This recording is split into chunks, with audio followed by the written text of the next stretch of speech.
এই হচ্ছে দিদিদের বাড়ি নারায়ণ পুজো হয়ে গেছে। তো চলো তোমাদেরকে দেখাচ্ছি কিভাবে কি করেছে, সবকিছুই দেখাবো, তোমরা পাশে থেকো। হ্যালো এভরিওয়ান, তো চলে আসলাম আর একটি ছোট্ট মিনি ব্লগ নিয়ে তোমাদের সামনে। তো চলো, এখানে দেখতেই পারছো যেহেতু এখানে সবাই কাজ করছে, তো সেটাও বলছি কিসের জন্য। তো আজকে হচ্ছে আমাদের পাশের বাড়ি আমার যা হয়, আমার দিদি, তো সেই বাড়িতে আজকে হচ্ছে শনিনারায়ণ পুজো।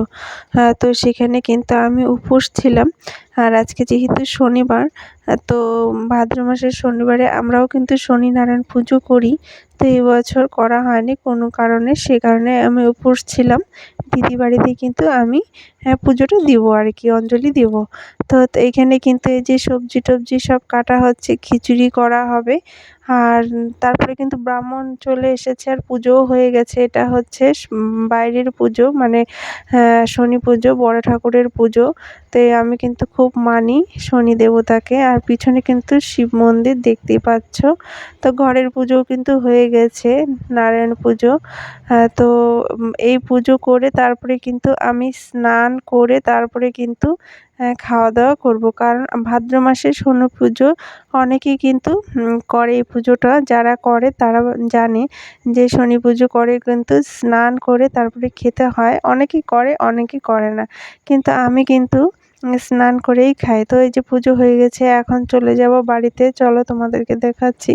আর এখানে কিন্তু এই যে খিচুড়ি রান্না হচ্ছে, আর পিছনে কিন্তু চেয়ার টেবিল এনেছে, তার পিছনে কিন্তু ওই যে জায়গা করেছে, যেহেতু কীর্তন হবে রাত্রে।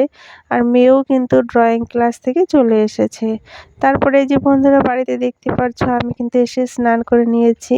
আর মা কিন্তু চা করে দিয়েছিল, তো আমি চা খেয়ে আবার যাচ্ছি দিদিদের বাড়িতে। তো এখন গিয়ে কিন্তু আমি ভাত খাবো, তারপরে কিন্তু আমি পরে খাবো রাত্রেবেলা খিচুড়ি।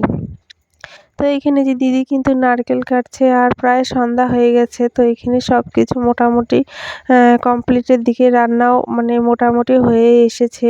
তো খিচুড়িটা এবার হলেই হয়ে যাবে। তারপরে যেহেতু রাত্রে কীর্তন হবে, সেই কারণে তখন ওই দিকটা সামলাতে হবে। তো বন্ধুরা, এই যে দিদি বাড়ি থেকে খিচুড়ি খাওয়া দাওয়া করে চলে আসলাম, অনেকটা রাত হয়ে গেছে। তো মিনি ব্লগটা তোমাদের কেমন লাগলো অবশ্যই কমেন্টের মাধ্যমে জানিয়ে দিও। আর সবসময় পাশে থেকো। আর যদি ভালো লেগে থাকে অবশ্যই লাইক শেয়ার কমেন্ট করে দিও।